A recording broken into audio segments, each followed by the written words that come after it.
Welcome to Harness Up with Haste Draft Horses and Mules, where we talk all things related to these magnificent animals. From their history and uses to training and care, we cover it all. Join us as we chat with experts and enthusiasts in the field, share stories and tips, and explore the world of draft horses and mules. Whether you're a seasoned owner or just curious about these gentle giants, this podcast is for you. So harness up and join Haste Draft Horses and Mules for some lively discussions about these God-given creatures.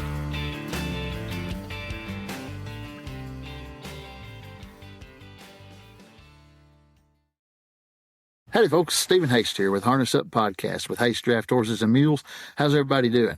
Guys, we're coming right back at you with another podcast. I'm still down here in South Carolina, and we've missed a lot of podcasts, guys. I was real busy, and I'm sorry I didn't get to keep a regular schedule, but I'm making up for lost time now. And this guy here, me and him has been trying to do a podcast, I guess, probably a couple years now. Yeah, it's been about 3 years, I'd say. It has been, and we finally made it happen. We wanted to meet up together and do it at the studio, but it's just so hard with what I do and what he does, which you're going to learn a lot more about here real soon. But it's hard to meet up, so we're doing it this way, the live stream version, and it's a lot easier this way. So this is a Kentucky boy now. I see that UK on that hoodie there, so that's yes, cool. Sir. Yes, sir. This is a LaRodre. He's with LC Horsemanship, correct? Yes, sir. Tell the folks where you're from a little bit and a little bit about you. So from North Mississippi, I decided to come up here in January of 2020, and I went to UK and pursued a degree in equine science and management. So North Mississippi, what town was that? Ripley. All right. I recorded a podcast with some boys in Taylorsville. Mm-hmm. And I went down there and hung out with them and had the best time. Shout out to you, Quan and Tay, down there in Taylorsville, Mississippi. Hope maybe you all are watching this. Who knows? But had you always been around horses your whole life down in Mississippi, too? Yeah, somewhat. Not quite like I am now, you know. Well, you met them fellas. I'm sure they talk a whole lot about gaited horses down that way, and that's kind of what I grew up riding, a lot of Tennessee walking horses and Standardbreds and, you know, crosses of the two and whatnot. So that's the beginning of it, and that's pretty much what's still there for the most part. That's their main thing. They text me all the time. Standardbred, Standardbred, Standardbred. Yeah, that's it. Which I help them out. Quan texted me the other day and said, run this tattoo for me. Help me out. What is this horse? He's all about them now. They love them, which I'd love to go down there. You know, they race them down there on straight dirt roads. Yep, we did it all. I was a part of stuff like that growing up. And see, I've been invited, and I want to go. As soon as I get a chance, I'm going to go down there with them boys and hang out and watch it, because it is kind of interesting. Oh, it's a good time. It's very different from what we're accustomed to up here in Kentucky now. It's like night and day. Yeah. So you moved up here and started your degree, but now you're training horses for a living. Uh-huh. How long you been doing that full time? So I've been training horses full time for 2 years now. Once I graduated, I worked in a lab for 2 years, and that was my full-time job. And then outside of that, every day I was leaving to go train horses till after dark. What type of discipline are you training now? What's the main thing you're training? Everything, man. I'm doing everything from dressage horses to eventing to cow horses, rope horses, barrel horses. You name it, I'm doing it. That's good. Do you have a YouTube channel? I don't. I've thought about it, but I don't know, man. It's kind of hard to kind of figure out all the analytical stuff and the recording and editing and all that, you know. That's the best channels. Really? When somebody don't know what they're doing and they just go around and have fun and do it. Yeah, I'm serious. I'm dead serious. That's how I started. Really? I had not a clue. So what made you get into it? Selling horses. I mean, it makes sense. I guess that's a good way to sell them. Well, when I first started the channel in 2011, all I used it for was a platform to be able to share a long-form video. That's it. Mm-hmm. Because on cell phones back then and even today, you can't text a 20-minute video. Not at all. So I used YouTube as the platform to get the link to share it. And that's what I done. And I didn't get really serious about promoting on YouTube and learning it till about 2023. Well, you've come a long way in the last couple of years, then. It's hard, though. It is hard. I believe it. YouTube's hard to do, but hey, it's just building them relationships, just like you working with your clients, training horses. Mm-hmm. You got to build that relationship. That's what it's about. That's true. Thing. Yeah, and I mean, I've been pretty fortunate to have some pretty good clients here as long as I've been going. So it's been nice because I have seen the other end of the spectrum too in some cases, but I've been very fortunate. I want to know what your first impressions was when you came out of North Mississippi, probably the rural country. Kind of, yeah, for the most part. To the horse capital of the world, Lexington. Well, coming here in January, I thought it was colder than hell. I didn't know if I was gonna make it. I ain't gonna lie to you. I came up here and I don't know what I was thinking. I had everything packed but a coat. And I got here and I was unpacking all of my stuff and I was kind of going around seeing the town, and then I go to bed that night and I get up the next morning and it's well below freezing and that wind was cold. I called my folks and I told them, hey, I don't know if I'm gonna make it up here. I said, y'all may have to turn around and come back up here and get this stuff because it's cold ain't for me. But after a while, it got all right. I mean, just learning. I did a whole lot with like Thoroughbred starting out. That was very different. That was just to see the money and all the little stuff that goes into it with Thoroughbreds. That was probably the biggest change to me, really. But it's cool. I like that. I like the Thoroughbred industry a lot as well. Have you ever started any race colts? Yeah, I've started quite a few. Don't they just I heard this one guy interviewed, Eric Reed, trained Rich Strike and won the Derby in 22. Mm-hmm. Eric is a super good guy. Have you ever met him? I haven't met him. I've heard a lot of good stuff about him. He's top shelf. I think the world of him. He's so nice to me. But he told me, he said, when they're starting these race colts, they just want somebody to get them started under saddle and take them to the trail and put them in water, crossing logs or anything. Just get them started riding. Mm-hmm.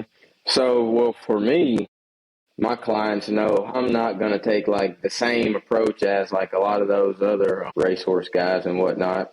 So I start them the same way I start anything else. I want to get you quiet. I want to get you to where you're willing, and I want to get you to where you don't mind the job at hand. You see whatever I want to do, kind of point and shoot. Let's go at it. That's awesome, yeah.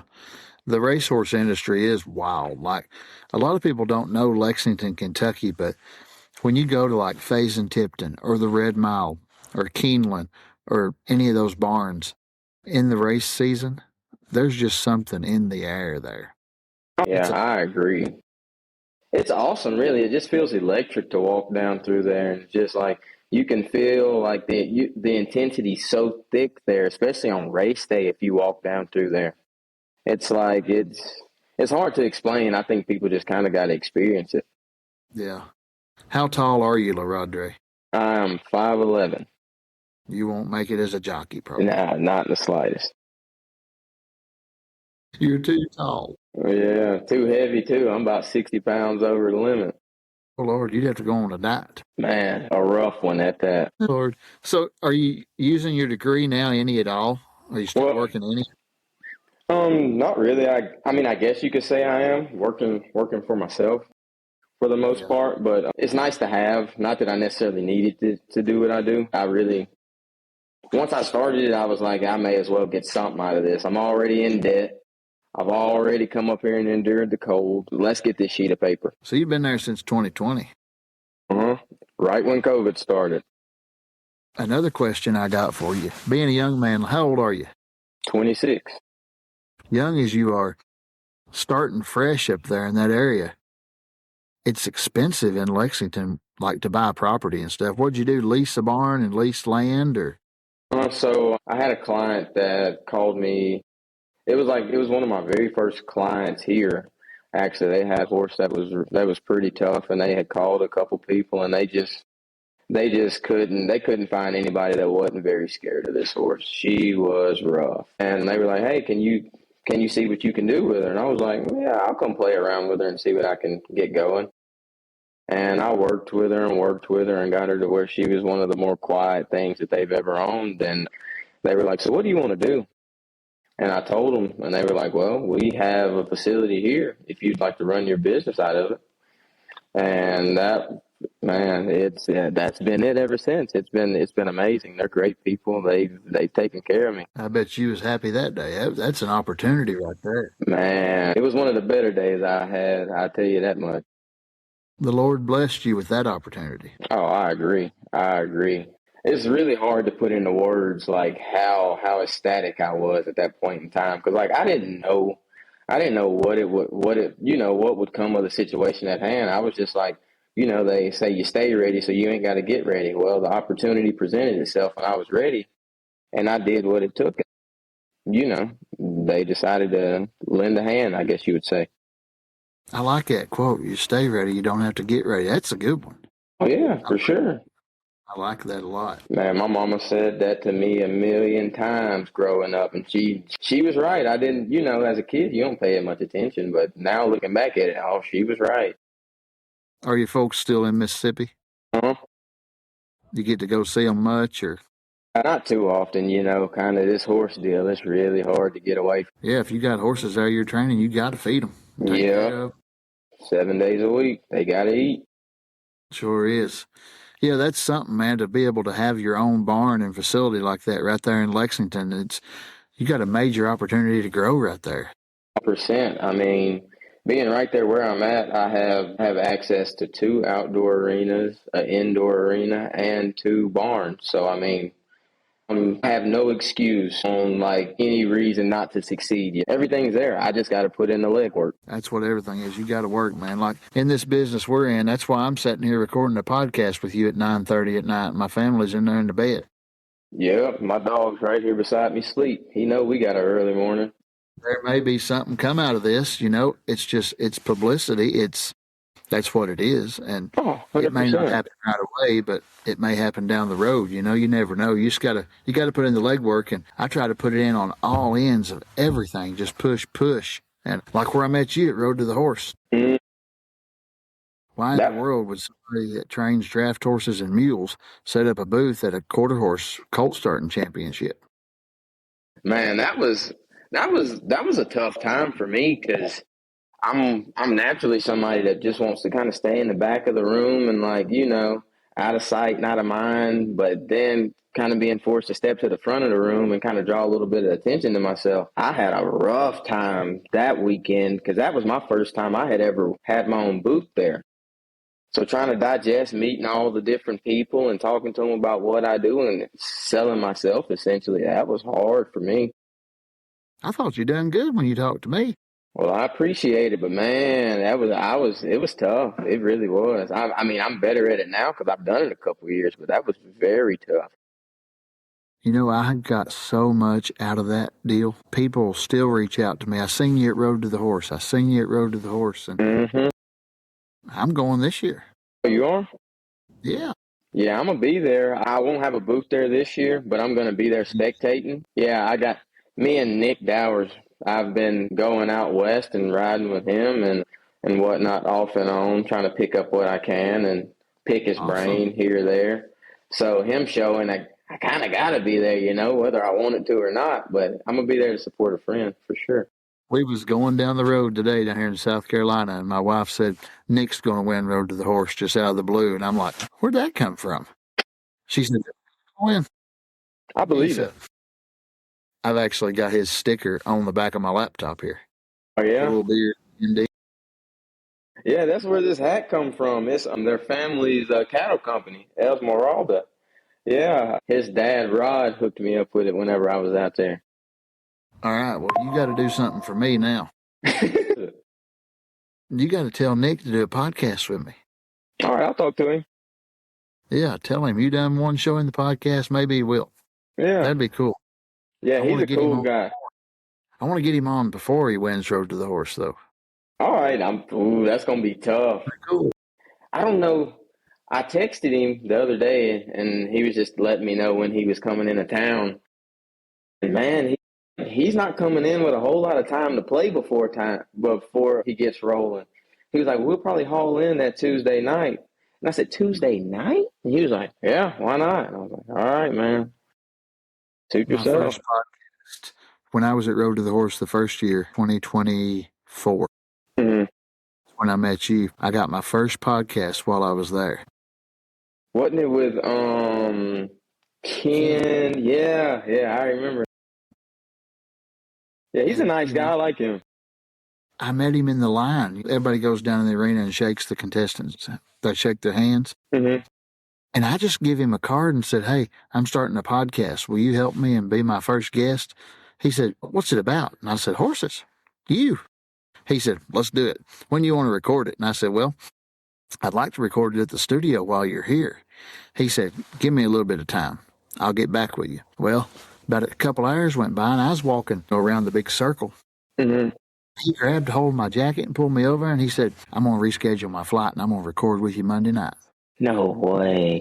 And he did. It's the first podcast I done. Man, that's awesome. That meant something to me. That was Yeah. really, really cool. And I recorded with a lot of cool people. I'm not going to mention the name yet, but I'm real excited for this coming Tuesday night. Yeah. I'm going to record with a guy that rode at the Run for the Million out in Vegas, a Rainer. Mm-hmm. We're recording Tuesday night at 9:00. So Okay. I wonder who it is. I wonder who I'll it tell is. you, I don't want to say it on here because I want it to be a surprise to all the people. Yeah. I want to surprise everybody. So, but what do you think's been the biggest struggle? I want to know like what you struggled with since you started your own training business. Like, what's been the hardest to get going? Really just getting in the public eye, man. Like you know, like the YouTube thing you said. Like I've had so many people stop me and ask me, "Hey, do you have a YouTube? Do you have this? Do you have that?" And I haven't, but I've been working on it. Like I've started like recording a lot of my rides here lately and stuff like that, and trying to learn how to, take quality videos and edits and stuff. And I've even got I went out on a limb and bought a brand new phone with a better camera and all this other stuff for it. So I'm trying to, do that. I'm getting a big push from a lot of people that support me to kind of go that way. But that's been the toughest part for sure, because I've always been kind of out of sight and out of mind. I ain't no genius at it. I learned myself. Mm-hmm. I just learned myself. But I'm going to tell you, a program online called CapCut. Huh. You got to learn how to use that thing to put your videos together. That's the tool. Okay. Yeah. I can help you. Hey, if you ever need thumbnails designed or, any suggestions, Mm-hmm. like I said, I'm not a pro. I just learned from myself and watching videos online, really. But I'd help you any way I can. But I do agree. That's so important. And Mm-hmm. it's not all about just your training. It's not about your style. It's about building that relationship with these people. Mm-hmm. And they like you. And when they like you, they're going to come to you. Oh, 100%. 100%. That's why I feel like I've been very blessed to have made it as far as I have and done as much as I have, in these last couple of years. And I've been like word of mouth, and I've stayed busy. Like I haven't been able to sit still, even if I wanted to. So just that alone says a lot about, like the work that I'm putting out and the impression that I'm leaving on people. I think it's going to be good. You get a YouTube channel and you start a vlog with LaRodre. Mm-hmm. Them things work. Like some of these horse trainers, they do a weekly vlog with a phone saying what they're doing each day, show a little training, just show people your daily life. Mm-hmm. People that don't even know horses love watching that stuff. I believe it, actually. I know. I got YouTubers I watch that I don't even know. Yeah, there's a lot of car guys I used to be with like that. I ain't know the guys, but I sit down and watch these 30, 40-minute, hour-long videos just to see what they had going on. We got a lot of time on our hands if we're doing that, don't we? Oh, man, that was back in the day now. Hey, I wind down every night Like when we get done doing this, I'm going to go inside this little house here that I'm staying at, and I'm going to upload this video because, to be honest with you, at home, all I got is satellite internet. I can't get nothing else in rural Kentucky. Really? And here they got fiber optic, and this stuff goes, I can upload an hour-long 4K video like that. Dang. And I'm going to take advantage of this internet. You may as well. Upload this podcast, but now I got to get home tomorrow because I got a lot to do. Got a lot of people coming this week from Texas, and tomorrow I got a guy be there in the morning at 8 o'clock. I won't be there yet, but from Arkansas, and just people every day. Are you training a lot of people a long ways from Lexington? I've had people from all types of ways. Like a lot of people, they've just sent me horses, and they've been like, all right, they send them to me 90 days. I keep them updated, posted on the deal throughout the time. And then like once it gets a little bit closer to time for the horse to leave, then I have them come out and they come ride with me and kind of get, a couple days lessons with me before I send their horse back home with them. Give them quite a bit of homework. What's your personal horse? I know you got a horse.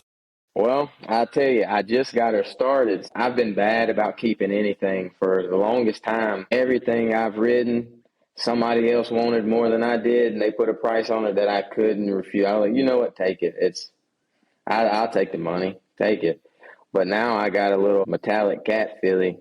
She's a 2-year-old. I just got started, and she's fun. I got about 20 rides on her right now, and I've never seen anything like it. Is she ready to roam? Yeah, She's sharp. She's cute. She's real small, still being 2-year-old cow horse, but man, she's really athletic, got a lot of feel to her. Kind of opinionated at times, but I expect that. But I see a lot in the future for her. I hope to take her down the road and show her in cow horse at some point. Oh, that'd be cool. Would you say you're doing more colt starting fresh, or are you doing more problem fixing, or what?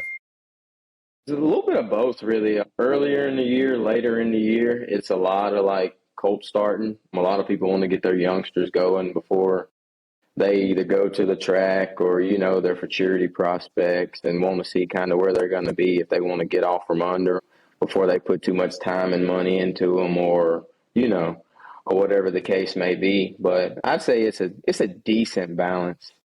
I don't get too many problem horses, but I definitely get my fair share. What do you like doing the best? I love starting the babies. I love starting them. They're easy. Even the tougher ones are easy because like it's always a blank canvas. I don't have to kind of go back and unpack baggage and try to make strides forward. Let's just do it all right the first time. It's like training a kid. If you train them right from the start, yeah. See, I don't know nothing about that, but I can imagine it overlaps. At least I hear it does a lot. Someday you might. Yeah, maybe one day in the future. I'm 38, and I still got a 3-year-old and a 7-month-old. Man, and I'm in South Carolina with my wife. She loves to ride, and she is Clinton Anderson. Really? She loves his stuff. Loves him. Watched him since she was 11 years old. Wow. And Jeff Davis was having a clinic down here. Do you know Jeff? That's his assistant, right? Yeah. Uh-huh. He was having a clinic down here in South Carolina, and she booked it a year ago. So I told her I would come and, sit with the kids while she done her thing. Mm-hmm. I've had a 3-year-old and a 7-month-old for 3 days. I know they keeping you busy. I went to the clinic with them, though. I didn't stay here at the place. I took them. Oh, man. How was that? It was good. Hey, I wouldn't trade it for nothing. I wouldn't. I love my kids. God bless them. I mean, I wouldn't trade it. Mm-hmm. But to see her happy and out there doing what she loves, and see them playing, it's a huge blessing. Yeah, it really is. That's awesome. But it's pretty hectic. I would imagine so. I mean, especially like the little ones, like just being out and about and seeing people like with their little kids and like you sit one down and then they take off running and then you got another one going in the other direction. It's just the funniest thing because it's always innocent. Like half the time they don't know what they're doing. They're just, they're just wanting to have a good time too. Yeah. Well, my little boy, he's 3, and he's been around horses, since he was born. Mm. Mules. And he knows you don't walk up behind a horse. You don't, stay away from them Uh-huh. if we don't tell him to. So that's not a problem. It's the other little things like today. I don't know where he got this from, but that sucker, it rained. It come a flood down here today. Mm-hmm. He got down on his hands and knees and put his head in a mud puddle drinking water. I thought, what are you doing? He come up going, like he was joking. He coughed the whole way back to the Airbnb, and I said, well, maybe you'll learn not to drink out of a mud puddle. Oh, they say little boys are rough. That's what they say. They say they're a hoot. Yeah, they're a hoot. He's something else. He gets something and throw it. He loves to throw stuff. Loves it. Which at home, I let him go out and run wild. Mm-hmm. In a place like that, he's kind of got to be confined a little bit. But no, it was good. I like going to those clinics because, see, we do clinics for draft horses. Like we train people to drive horses. I like to see other people do clinics to see how they do them, see their structure. Even though it's a whole different discipline from draft horses, it's still the same principle. Right. And I enjoy watching it. We're actually going to Clinton's last walkabout tour in Vegas in August. Really? Yep. Oh, that would be I'm cool. Yeah, I love clinics. I like to go. I go audit clinics all the time because you never know what you might pick up from who or whatever. Everybody's got a little bit of a different way of going about things, but I find little gems everywhere I go. I feel like. When's your first clinic you're going to put on? Ooh, that's a tough one. I don't know. We gotta, one thing at a time. Let's get in front of this camera a little bit, and then maybe in the future, I may start that way. It'd be cool. I think you'd really enjoy it, and it's a lot of fun. Meet a lot of people, and I think you'd really enjoy it. Mm-hmm. Sure do. Well, I'm glad you come on here with me. I want you to. Do you have a website yet, or yeah, I do. Folks can get a hold of you? So if you go on my website at www.lchorsemanship.com, it'll have my contact information. It'll tell you a little bit about what I do and where I'm located and everything. And if you ever have any questions or concerns, you can reach out through there. Also, do you have a Facebook? I do. I have a personal Facebook, but I'm actually making a just business account. So I'll have that on there. It'll be same handle as my website, just LC Horsemanship on there. I'm going to put your website in the description on this podcast. Okay. Folks can see. And hey, if you got a horse and you want somebody to train it and you're able to get it to Lexington, Kentucky, this guy may help you. Is your schedule pretty full, or you got a lot of openings? I stay pretty full, but I keep a revolving door. So whenever I have something coming open, I try to, be as transparent with people as I can and let them know, hey, I got something in a month or so. Or I have one horse that the owner said they might not be able to, they have something coming up. They might not be able to make it or, and whatnot. But for the most part, I stay relatively full, but I don't keep a whole lot of horses at once. I like to be able to take my time with them and kind of camp out on them, I guess you'd say, and just really get them going. How many do you do a month? How many do you keep a month? So I won't take no more than 6 outside horses because I have my own to ride, and then I keep maybe 2 to sell. So I say, that's a lot for just one person. I feed, I pick my own stalls, I'm giving baths, I'm talking to owners. I got a full plate. You don't have no help. You don't hire nobody. Not right now. It seems like just looking at other people's situations, it looks like good help is pretty hard to come by. And I don't want to try to outgrow myself too soon. And I don't want to get put in a bind expecting something to be something that it's probably not. So I kind of I'm going to stay small as I can for a while, and then maybe in the future stuff will change. That's probably the best. If you're doing it by yourself, it's kind of like me and Henry, my partner. It's just me and him. We don't hire nobody. Mm-hmm. If it's just me and him, we know what's going on and we can handle it, and we don't have to worry about nobody else. Exactly. And that's the best thing I'd say about just knowing, because big on all the little stuff. So I know no horse is getting shortchanged, no horse is getting cheated. I know if somebody calls me today and asks me, hey, how's my horse doing? Where is it at? I can tell you right now on the phone. I don't have to say, hey, let me put the phone down and go ask such and such, or I haven't sat on it in a week, or because my assistant's been riding, or whatever. I know exactly where everything is. I like to be as involved as I can. Have you ever started a mule? I haven't. I want one. I kind of want one. I've seen, so when I was out at Nick's, he has two mules, and both of them, they're out of Thoroughbred horses, and they're pretty good athletes, and they'll stop and they'll turn around pretty good, and he ranches on them in the mountains, and it kind of got me wanting one. That's the best thing I heard you say all night. What? That you want a mule. Yeah, I kind of do. I'm a mule man. I love mules. I even wear a mule hat.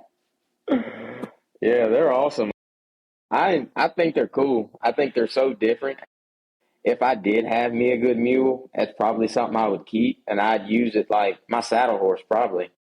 I'd use that thing to pony other ones, get other ones started and stuff like that, because majority of the time I'm on the ground, so I'm taking the brute force of all these other horses a lot of the times, because I don't keep anything long enough to just really have a consistent saddle horse. Typically, once I get one where I'm like, man, I like this thing, it's a pretty good saddle horse, somebody wants it, so I just let it go. I tell you what I'm going to do. I'm going to find a good coming 2-year-old mule. All right. Nice straight back, nice quality mule like some I've had in the past. Mm-hmm. Good riding mule. And I'm going to bring it to you and let you train it for me. All right. Do that. I'm going to hold you to it. I'm going to do it because it's hard to get anybody to ride a mule nowadays. Why? It's just hard to get. People don't want to train them. They don't want to fool with them. From what I understand, which I've never really dealt with them, but I hear they're not all that different than a horse. Like, they're just a little smarter, so they might kind of work a little harder to get out of things. But other than that, They say it takes a mule to train a mule. Well, they'll meet one. They meet me. Mule. No, they are good animals. Once you got a mule, there's one thing about a mule. You buddy up to that mule and you become that mule's friend, you got something. I believe it. And you can about get away with anything with a good mule. I believe it. I've seen a lot of them in the mountains, and they're so sure-footed, man. That alone makes me really want one. What did you think about it out west? Was that your first time going out? Yeah, that was my first time, like, out, kind of way away from civilization. Where'd you go to? So I went out to Nick's in Dyer, Nevada. Yeah, man, that was something. I didn't know what I was getting myself into when I went out there, and I was looking, and I, not being from out that way, I had never seen like a tumbleweed before. And the first time I saw one, I was like, no way, that's actually what they look like, kind of. And then that thing, the wind, it was really windy, and the wind blew one into me. And I didn't know they hurt when they hit you. Man, them things will scratch you up good.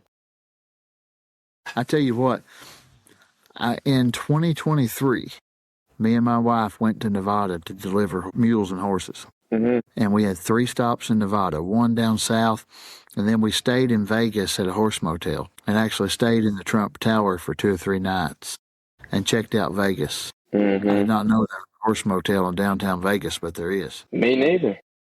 And it was pretty cool. But we went up north out of Vegas. The most homesick I've ever been in my life was on that road, 93, or is a 90-something road. Mm-hmm. Outside of Area 51. They shoot where the aliens are, they say. Mm-hmm. I was homesick. Bad.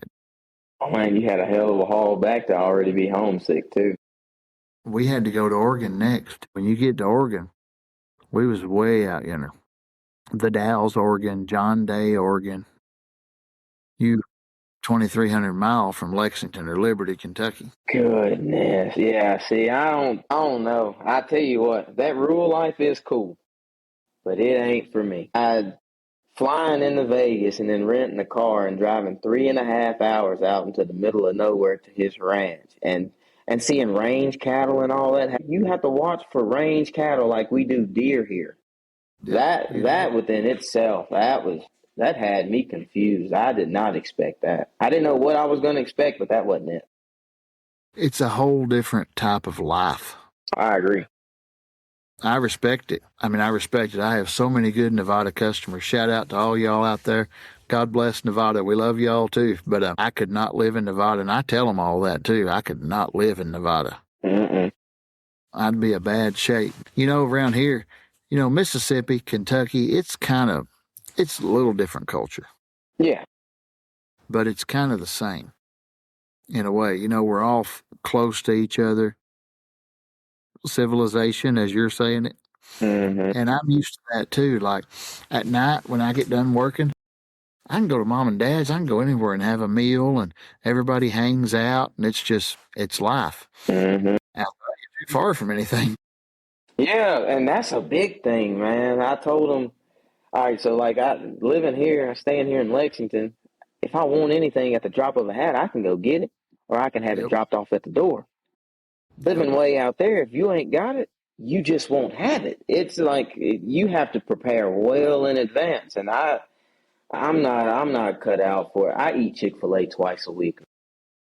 I can't make it way out there. I didn't even see a Chick-fil-A the whole time I don't know what. Chick-fil-A is good. Yeah, and it's quick. That's the biggest thing, and it's not expensive. So I'll do that. You're in and out quick. They got that new jalapeno ranch sandwich out too now. Have you tried it? No, but I'm wanting to. I'm going to when I get to one. I'm going to try it. I may try it tomorrow then. I've been eating Bojangles down here for 4 days straight. Really? I love that stuff. It's all right. It ain't all that. At least not to me. I don't know why. Their breakfast, their country ham biscuits and stuff is so good. I haven't tried it. One thing about Mississippi, though, the food in Mississippi knock you down. Yeah, that if there's nothing else I miss about Mississippi, it's knowing I had amazing home-cooked meals on any given night. You work hard all day, I come home, I know either my mama's got something cooked or I can go to my grandmother's house and I'm going to be all right. But here, being here by myself, I don't got that option. Yeah, so I had to learn how to cook and all that other stuff coming up here, and that wasn't very fun. I tell you, I wasted a lot of food early on. There was a lot of stuff that just wasn't edible. Every time I go through Mississippi, you know where Meridian is? Yeah. There's a restaurant right by the railroad tracks, right off the interstate, and I don't know what it's called. Mm-hmm. Mom's Soul Food or something. Mm-hmm. Sits back behind a liquor store, back in a pretty rough place. I stop at that old restaurant, and it's like a buffet. And I go in there and get sweet cornbread, chitlins, collard greens, and yams. You said chitlins? Chitlins. No, man, no. You don't like them? Dude, I'm not eating that. I'm not. I'm not. That you can't pay me enough money to eat that. Like, I'm Southern. I'm very Southern. But a lot of my tendencies in that regard, I don't really eat vegetables, man. I don't drink sweet tea. I'm not. No. Man, you're missing out on sweet. I like sweet tea. I've tried it. I've tried different brands. I've had people all my life saying, "Well, you ain't ever had my mama sweet tea," and then I had their mama sweet tea, and it didn't do it either. It just, I'll pass. More for everybody else. Y'all can have it. It is good, but the people down there are so good, and it's good. And I was down there recording that podcast, and them boys, they treated me with so much respect. Mm-hmm. And we had a ball down there. I love Mississippi. I've sold horses down there all the way to Picayune, way down New Orleans, all over the whole state. Oh, yeah, Mississippi, I tell you, I think people in Mississippi compared to here are a lot nicer, I guess you would say. Like here it's a lot more diverse here. So you have like a lot more Northerners and stuff like that. And you know, what's common to them isn't as common to us, or I would say me really. Because, like, something as simple as driving down the road down there, whether you know anybody or not, everybody speaks. Everybody, throws a hand up going down the road. And, like, you open the door for somebody, it's always, thank you, I appreciate it. Will you go on, dude? It's like, it's always, thank you, I appreciate it. Or, something as simple as that. But here, you open the door for people, and they look at you like you're crazy sometimes. It's like, well, won't do that again, I guess. I don't know. You need to come down to Liberty, Kentucky, where we live. Mm-hmm. Come an hour south. Whole different world. I believe it. It is. It's a whole different world. An hour south. It is. I believe it. Lexington's big city feel. Yes, especially me. I mean, I come from a place with 3 stoplights, really, 3 or 4 or whatever. Yeah, and everybody knew everybody. And I stay in Hamburg.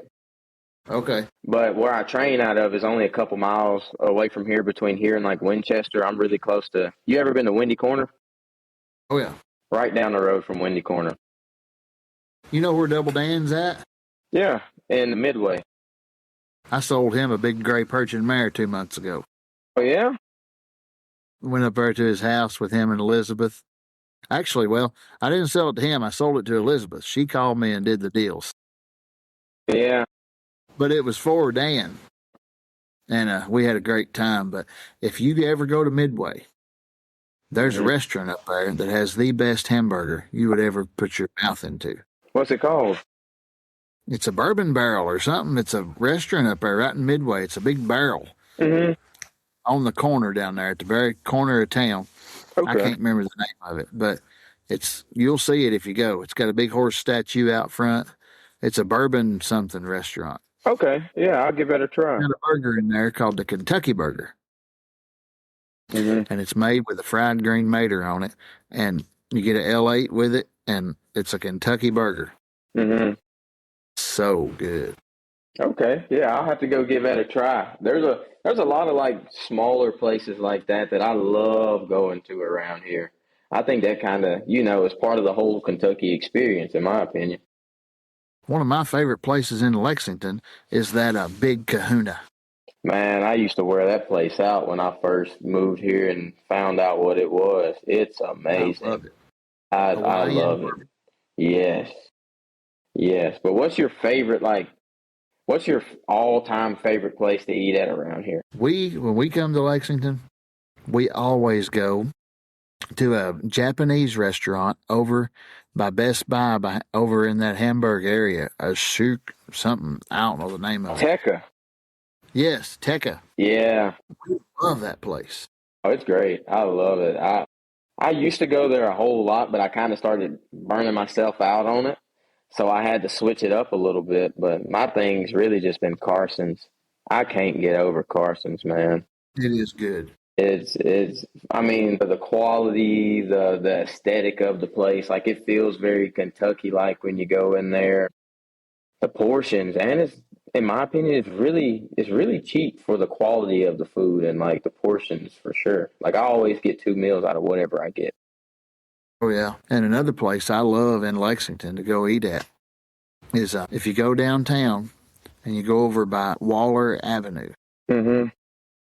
There's a Candlewood and a couple hotels. And you ever eat them Greek gyros, they call them? Oh yeah, them gyros. Yeah, those are good. Right in behind that Candlewood Hotel back in there, there's a gyro or whatever you call it place. I love it. Oh, them things are good. They're real good. That guy makes a good one back there in the corner. Lexington now has got food trucks out of this world that are amazing. Yeah. There's always a Mexican food truck over by the Greyhound bus station. And they make ribs for $25 a whole rack. And it is, when I go to Ohio to get horses or buy equipment, I always swing through there and pull in there and get a rack of ribs and put them right on the console and eat ribs going up there. It's worth it. It's great. But all right. Well, I appreciate you. Yeah. This has been fun. I know you a lot better now than I did, I feel like.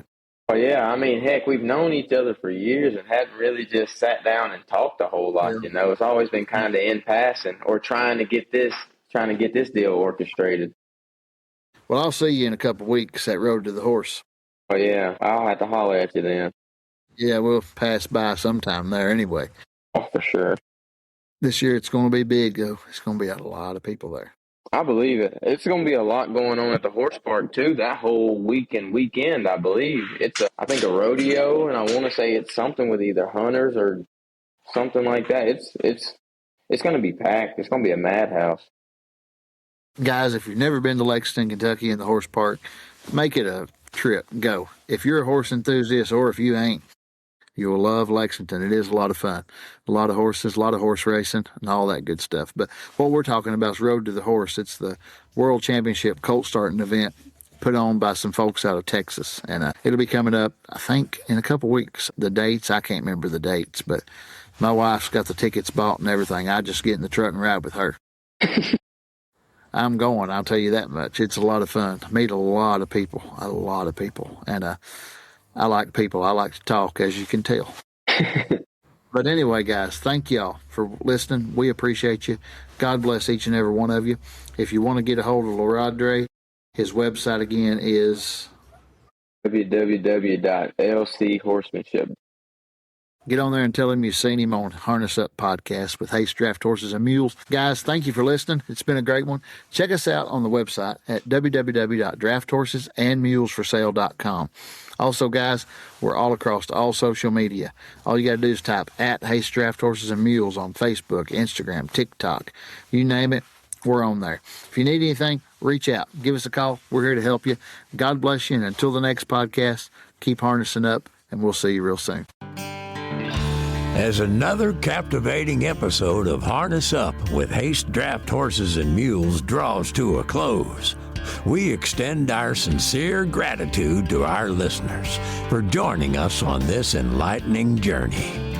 We hope today's discussions have deepened your appreciation and understanding of these magnificent creatures. Remember, the adventure continues beyond this podcast. Stay connected with us on social media and share your stories. For more information and to explore further, visit drafthorsesandsmulesforsale.com. Thank you for being part of our community.